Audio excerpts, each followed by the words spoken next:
Bueno, pues vamos a hablar de lo visceral, la poética de lo visceral, y lo haremos desde esta novela, Ruega a Dios Catfish, que tenemos aquí. Nunca sé muy bien a quién hablarle, pero tenemos a Matías Díaz Merino, el autor, y a partir de esta novela, que ganó el premio Joven Talento Latinoamericano, lo digo mal, ¿no? Pues hablaremos de lo visceral y también de ciertas temáticas y también de algunas cuestiones que iremos postulando poco a poco. Entonces, Matías, escritor, persona, ¿qué más? Ganador del premio este, que si quieres concretar, ¿qué premio ganaste con esta novela, que es tu primera obra publicada? Sí. Sí, que... Bueno, y hasta aquí el podcast con la presencia de Matías y sus declaraciones.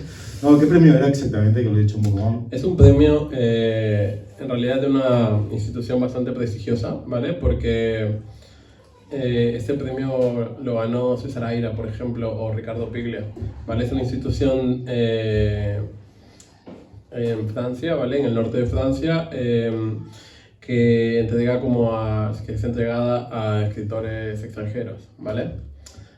Sí, cuando al margen del premio y todo, venía como con una experiencia artística y que realmente fue remarcable, digamos, en mi vida.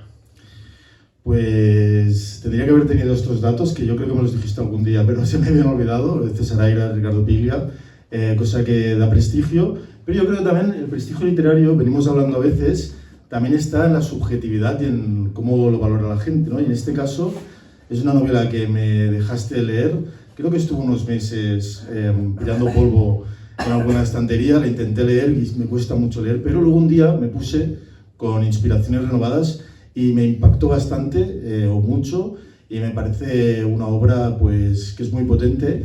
¿Y qué te parece el tema de enfocarlo desde lo visceral? Si quieres podemos hacer un poco de prescripción de qué entendemos con lo visceral, ¿no?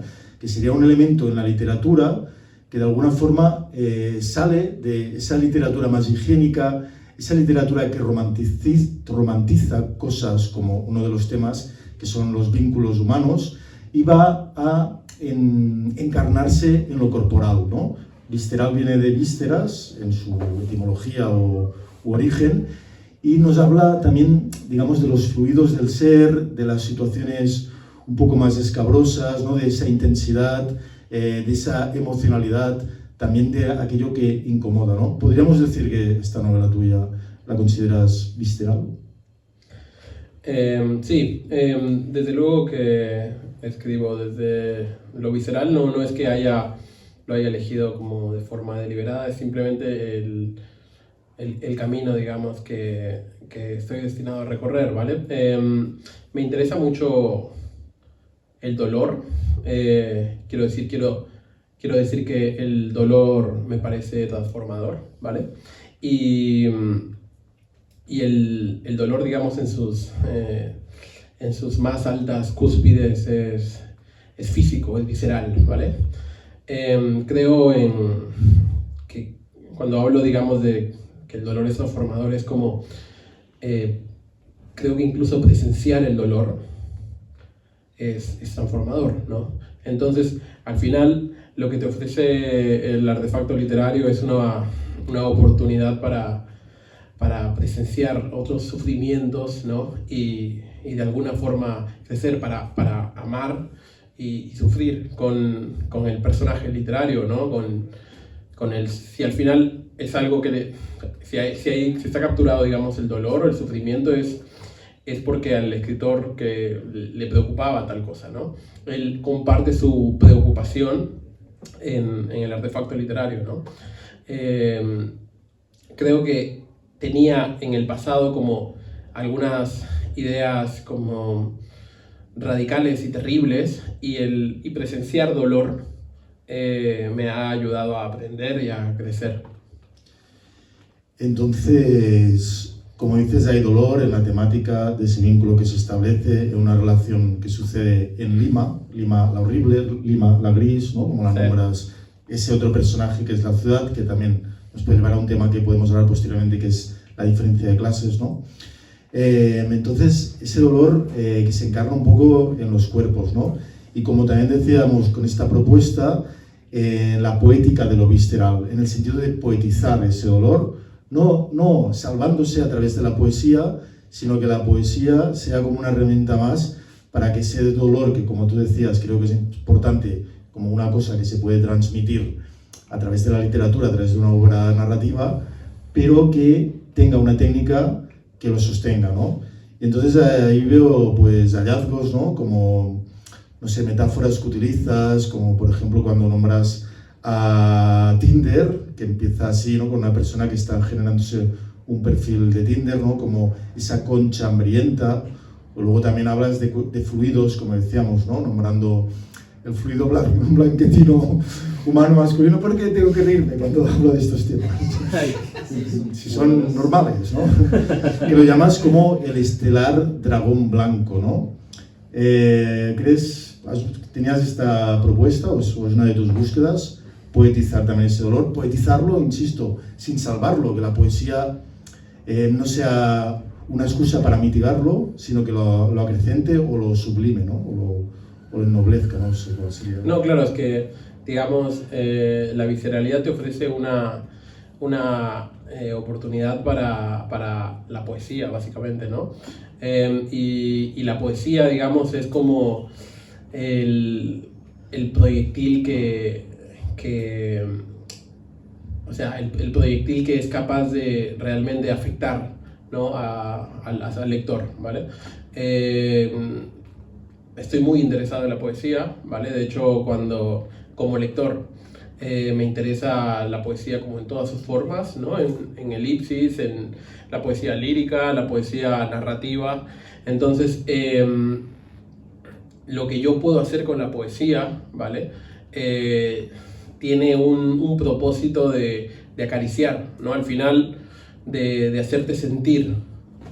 Entonces, para eso es que yo utilizo la poesía. Quiero decir, nuestra realidad no es lineal, está supeditada a un montón de componentes que ocurren en nuestro cerebro de diferentes tiempos, y la poesía es la forma de elevarte por encima de la linealidad temporal. Claro, tendríamos que definir poesía, cosa que no vamos a hacer porque podríamos entrar un poco en crisis, pero sí que es verdad que a lo mejor podríamos diferenciar entre ese tono poético de ciertos precursores, si los queremos llamar así, que quizá pueden tener más tendencia, no sé si en el boom latinoamericano directamente, pero sí en esa forma de escribir latinoamericana, por contra de una forma quizá más anglosajona o incluso española actual, ¿no? Que puede ser más seca o menos lírica. Entonces, es una forma también que podría estar la misma historia de estas dos personas que se encuentran en esta ciudad y tienen como una especie de pasión, pues escrita, no sé, poéticamente, como hace, o románticamente, como diría que hace Milan Kundera en La insoportable levedad del ser, que también hay un trauma, ¿no? Más la historia que les pasa por encima también, pero que lo hace siempre como un romanticismo de es musei, ¿no? Como dice, tiene que ser, como si hubiera un destino en que todo tuviera que ser romántico, ¿no? Aquí entre la poética y la visceralidad creo que lo llevas a otro lugar, que quizá también, si hablamos de las referencias, pues se entroncaría con autores que han arriesgado en este sentido también en ciertas temáticas un poquito obscenas, que sería, no sé, como el Marqués de Sade incluso, que lleva estas temáticas de lo que sería pues los encuentros carnales, o no sé si tienes algún ejemplo más, pero también quizá Lemebel, que te nombra situaciones escabrosas, pero te lo hace con un lenguaje absolutamente lírico y barroco. ¿Vamos bien por ahí o quieres...? Por ejemplo, el Marqués de Sade me parece, bueno, interesante quizá en su intención, pero absolutamente lamentable en cuestión de lírica y pues de... lo digo como temáticas que él abordó, sabiendo del riesgo, bueno, también era su pulsión probablemente, sí, pero tenía un riesgo también de que la sociedad viera que mostrar esas escenas o mostrar esos sentimientos complejos, incómodos, pues pudiera ser reprobable a nivel moral, ¿no? Sí. Quiero decir que si yo voy a buscar esos temas, digamos, es porque me parece que son muy susceptibles de poética, ¿no? Y no he leído, Lemebel sí, pero no he leído como demasiados escritores que sean capaces de poetizar al más alto nivel con tal obscenidad o con tal crueldad, ¿vale? Entonces, sí al final sí que es esa la búsqueda. En este caso, digamos, por ejemplo, desprender al sexo de su belleza, ¿no? Y dejar solamente la decadencia, el hundimiento humano, ¿no? Eso era más o menos el propósito. Yo, cosas que estoy pensando, no sé si vamos bien así, si tú también quieres sacar algún tema, pero yo, por ejemplo, voy sacándolo como ese tema del obsceno, que lo obsceno también su etimología, soy el rey de la etimología de la tarde de hoy, ahí acotando, y del rabal, para ya acotar del todo. Pues obsceno viene de ob escena, fuera de escena. Entonces es lo que siempre, o muchas veces, excepto cuando precisamente se busca, ¿no? En el cine y también pues en la literatura obviamente, la mirada se aparta y te muestra todo lo demás. Y aquel trozo queda apartado, ¿no? Entonces poner el foco ahí y ponerlo de una forma, pues con esta subjetividad visceral, pues creo que a veces pues hace ver cosas que en otras obras pues las evitan, ¿no? Y creo que también es importante. Y también, no sé, ahora me viene que Zizek decía que lo obsceno, las amistades comparten lo obsceno, ¿no? ¿Con quién compartes? A lo mejor tus pequeñas cuestiones así medio, pues que no se cuentan así en público, ¿no? Pues con tus amistades más íntimas y todo eso. Y por ahí, como decías tú, hay un punto que es esa catábasis final, ese momento de hundimiento total de los personajes, donde en la última parte, no sé si podemos hacer spoilers, ¿no? Sí, ¿por qué no? Pues tienen un último encuentro carnal en un hotel y lo llevas entre el ritmo, la temática, ¿no? Todo lo que sucede, yo lo noté como ir entrando en un pozo, en un abismo, en un lugar descendente, por eso nombro la catábasis, que es esa bajada a los infiernos, pero digamos que en este caso en lo erótico, ¿no? Y de ahí, bueno, no sé si resurgen, pero como una necesidad de llegar al fondo de todo por parte de los dos personajes, ¿no? Diría yo, tanto el masculino como el femenino, de vivir esa experiencia. Sí, mira, ahí estaba tratando claramente como de capturar una experiencia esencial. La razón por la que en cierto momento en esa narración soy como, o trato de ser como tan descriptivo, ¿no? Tratando de imprimirle a la poesía el momento en el que el protagonista orina en la cara de la otra protagonista, es deliberado. Quiero decir que estoy buscando ahí una poesía, ¿no? Quiero decir que al margen Lo nombras como la mención que fluye desde la frente, bueno, pero dices, ¿cómo no dejar que esa sustancia epidural, cilíndrica, no sé, justo esos adjetivos ahí apareciendo, cuando no haría falta para nombrar de forma que se entendiera, pero que tienen como una resonancia poética? Sí, la razón por la que me parece necesario narrarlo es porque es una experiencia que no, al menos digamos, está fuera del alcance de mi comprensión. Entonces, a través de la poesía yo tengo una oportunidad de expresarlo un poco, ¿no? Y para eso, como me parece que es lícito como ser valiente, tomar todos los riesgos y bueno, sí, esa parte considero que es lo más grave, una de las cosas más graves que he escrito nunca. Claro, porque a veces también se puede hablar de la verdad, de que haya verdad en un texto, no más allá que sea una experiencia inventada o lo que sea, pero una vez, por ejemplo, escribí un texto de una historia que me había contado una amistad que vivió en un narcopiso, una historia un poco escabrosa, y te lo pasé a ver qué opinabas, y yo te dije, bueno, pero no me ha pasado a mí, ¿no? Como yo también preveyendo para, bueno, no sé, tomando una distancia, y me dijiste, no sé si te acuerdas, dijiste, sí, porque es una mierda, me dijiste este texto, es una mierda. Ahí con apreciación muy crítica, y luego dijiste, y no hace falta que me dijeras que no te ha pasado a ti porque se nota, porque no hay verdad, no hay algo, ¿no? Al menos, no es que te tenga que pasar, pero sí que tienes que transmitir algo que sea auténtico, ¿no? Y para que sea algo auténtico, sí que es verdad que a veces hay que minimizar al censor interior, ¿no? Que nos está como también, pues esto, ¿no? Acotando lo que podemos decir, lo que no. Hay que liberar, ¿no? Para poder entender al ser humano, para poder entendernos dentro de una herramienta como es la literatura, que en parte sirve para esto, ¿no? Sí, sabes. Pensaba que ibas a decir, perdona, no quería decir que este texto era una mierda. Tenías la oportunidad ahora de decirlo, pero te reiteras, ¿no? Te reiteras. ¿Sabes cuando...? Y esto es al margen de los hechos, ¿no? O sea, de si esto ocurrió o no ocurrió. Quiero decir, hay un momento de la narración en la que tú sabes qué es lo que viene, ¿no? Y entonces, guardártelo o coartarlo, ¿vale? Sería una traición a la verdad. Entonces, eso ni siquiera no tiene que ver con los hechos, sino tiene que ver con la poesía.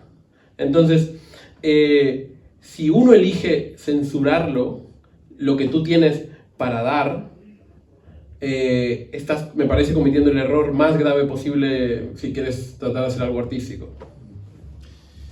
Tengo un trozo aquí que me gustó especialmente, con estos pequeños hallazgos poéticos que están también trufando pues esa narrativa que si fuera pues más seca pues sería otro tipo de obra. Y cuando describes la voz de una de las dos protagonistas, ¿no? De la protagonista femenina, vista desde el protagonista masculino, que dice: su voz parece un accidente de avión, su voz parece una réplica del mar, su voz parece un alzamiento militar, un revólver posándose sobre la piel de un niño, su voz parece, este me gusta mucho, un matrimonio producto del aburrimiento. El hombre le golpea hasta que un buen día la mujer, avergonzada delante de su hijo, se saca el tacón y le revienta la cabeza al marido. Su voz parece el orgullo en los ojos del niño. Al final, pues es una poesía metida, ¿no?, en medio de una narración narrativa, valga la redundancia, y que también nos habla de la estructura de este libro, ¿no? De repente poner esto que podría ser una poesía con esta anáfora, ¿no?, de repetición constante del inicio de la frase. O también de repente pones conversaciones de WhatsApp, ¿no? O pones también un mail y la explicación del mail, con lo que significa ese mail, que es también como una herramienta de doble moral, ¿no? También esta utilización de diferentes temporalidades, o cómo utilizas la última escena, que pones la parte de la historia del Starbucks, que la vas poniendo y te la reservas para el final, una escena que de alguna forma también redefine, ¿no?, la estructura que utilizas, no cronológica, y también un poquito experimental, ¿no?, con estos nuevos elementos. ¿Cómo ves esto, Matías? En general, la técnica, para mí, estoy muy interesado en la técnica, la estructura y la microestructura de cualquier narración. La razón por la que estoy interesado en tal cosa es precisamente para romper la linealidad. Creo que nuestra existencia no es lineal, y entonces cuando tú incurres en una narración lineal te estás perdiendo parte de la existencia. Entonces al final siempre haces todo lo que puedes, no puedes rivalizar con la realidad, pero al menos te aproximas a través de la técnica, ¿no?, de las herramientas literarias. Para hacer que cada cosa funcione, primero, digamos, tienes que conocer bien, y luego de alguna forma como encontrar el momento, que la narración casi te lo pide, ¿no?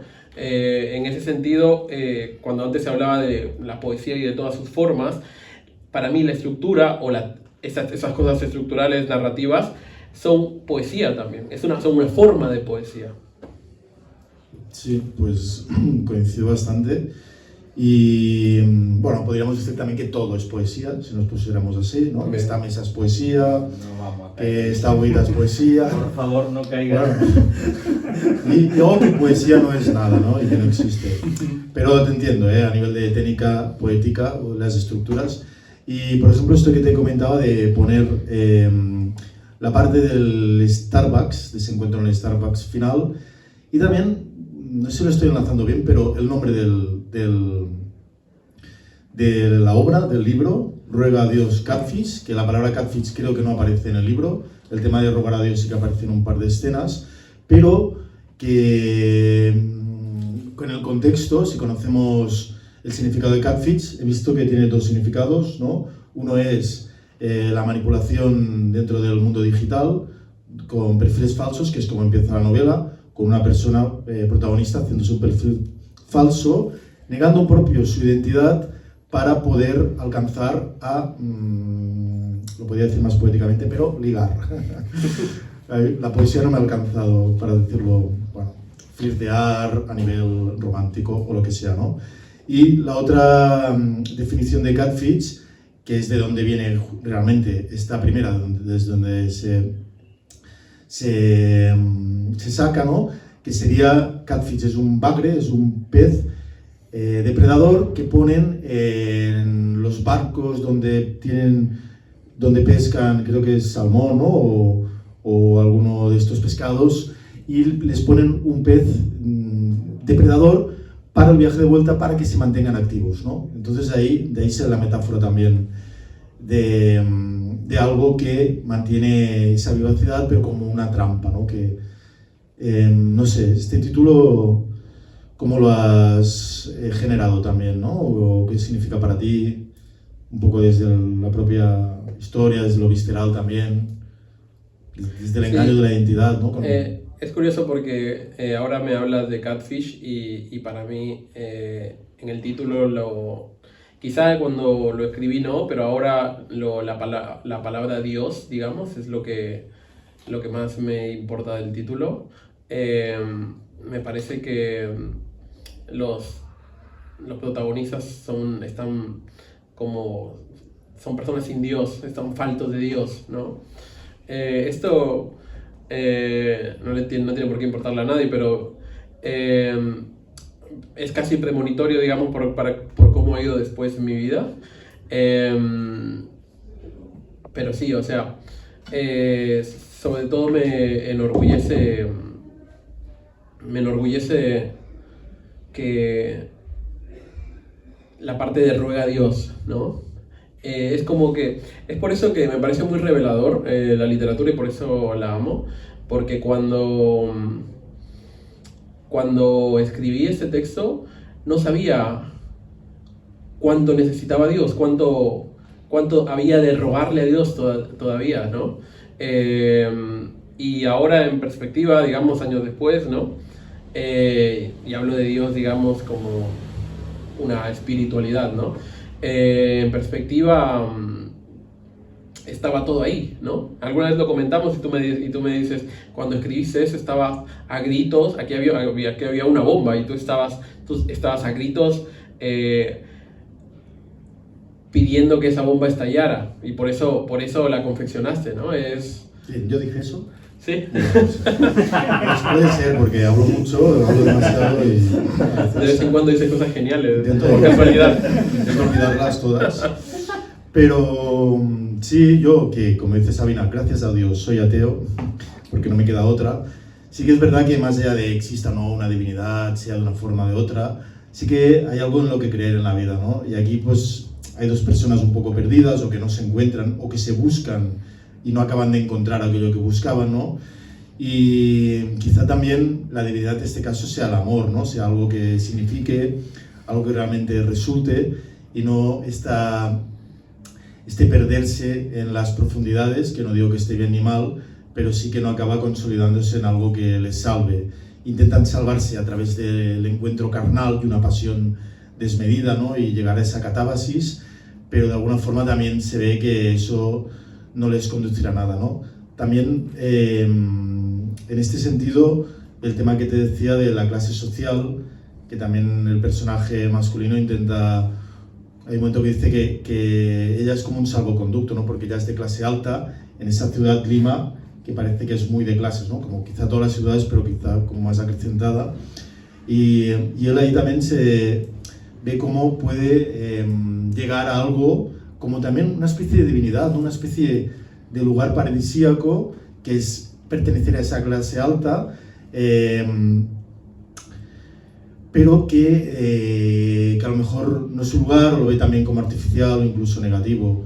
Yo incluso añadiría, para darte la palabra, el tema del BMW, que aparece en esa última escena y en varias, ¿no? Como un elemento pues diferenciador, ¿no? Como de estatus, pero también que implica cierta maldad, ¿no? Tener en un coche, ¿no? Cierta superficialidad, en un coche pues supuestamente con un poco de lujo, y que en esa última escena reveladora es el encuentro, uno de los encuentros con ella, donde yo lo que vi es que también haces casi como una descriptio puella, pero del coche, no de la personaje femenina, como si se quedara nubilado con su tapizado, ¿no? Con sus parabrisas, con lo que sea, ¿no? Con una fragilidad también del personaje masculino que van alternando, ¿no? Entre, que acaba llorando, creo yo, entre estar por una posición pues de, no tanto de dominio, sino más, se van turnando estar en posición de debilidad, ¿no? O bueno, esta es mi interpretación un poco, siempre falible e inexacta,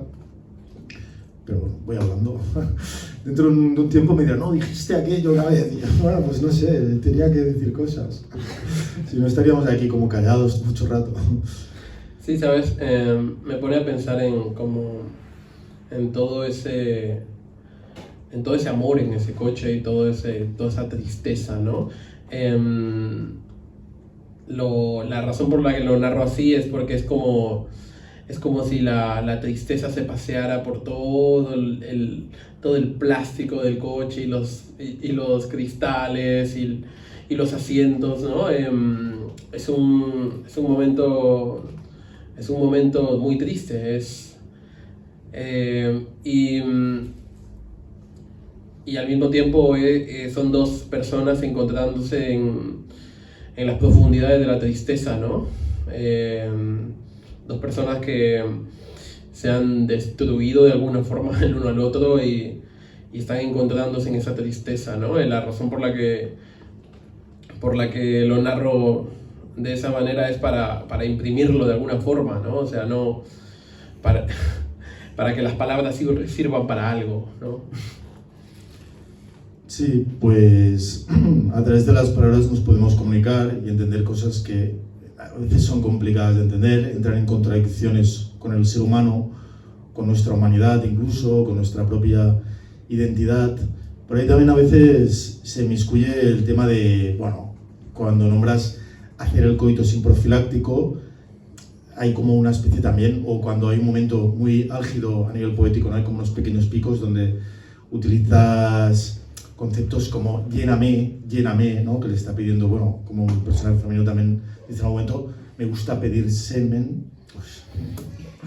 Me gusta pedir dragón blanquecino, no sé cómo era, ya no sé ni qué decir, no sé cómo hablar.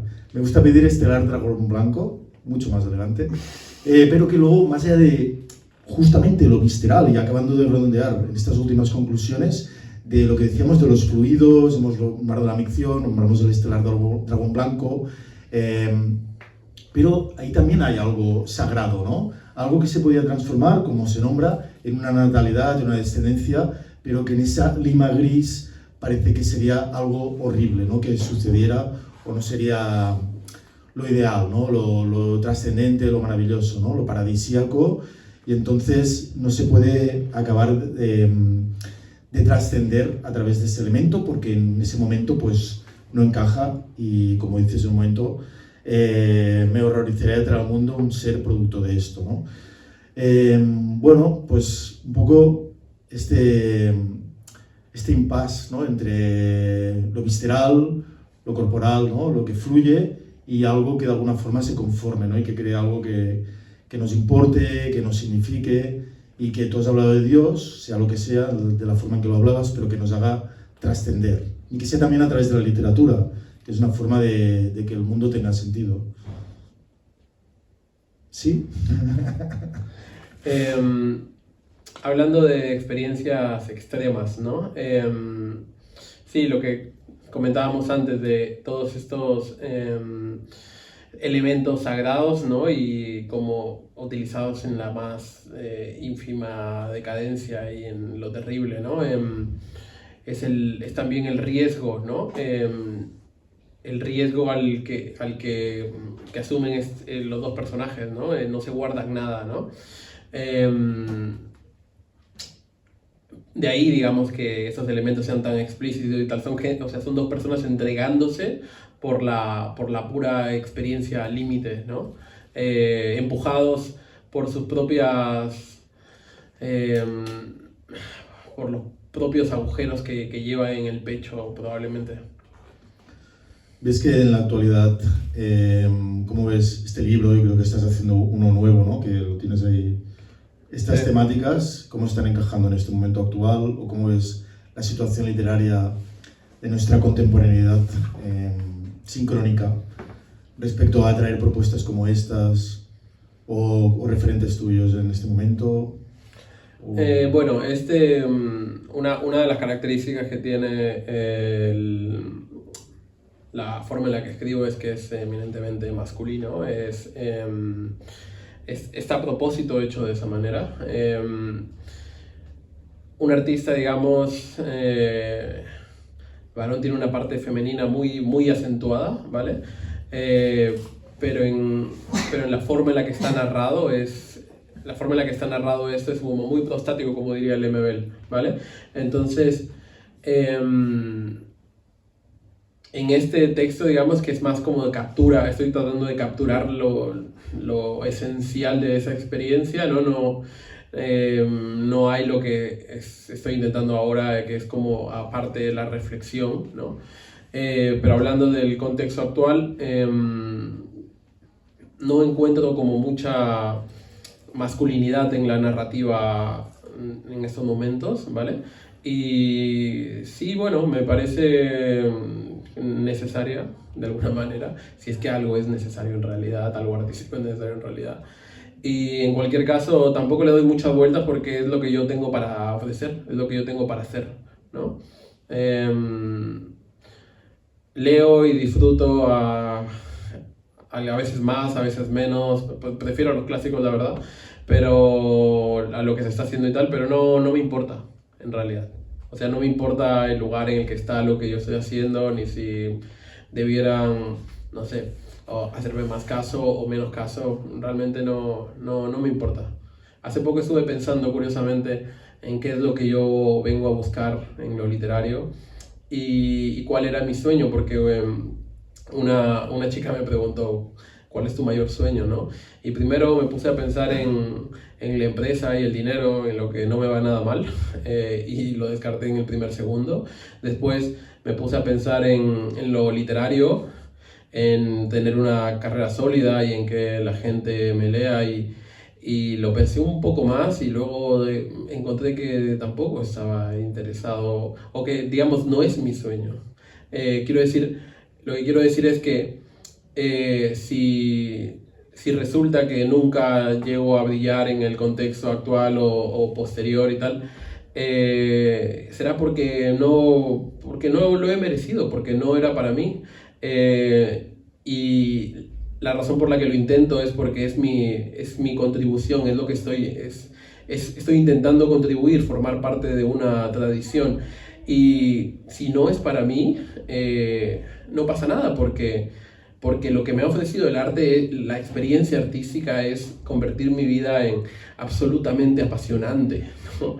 Entonces, yo escribiendo este libro, digamos, estoy tratando de ofrecer lo que yo he sacado de los libros, que es esa experiencia absolutamente apasionante, ¿no? Con eso, yo tengo más que suficiente. Vale, pues yo me quedo con los premios Nobel que no te den a ti y prefiero triunfar. No, pero como decía también Borges en uno de sus cuentos, ¿no? Que decía un personaje, dice que la gloria sea para alguien aunque no sea para mí. En este caso, pues tus palabras son loables, aparte que también me han parecido bellas. Tengo que admitir, antes de cerrar con una última propuesta.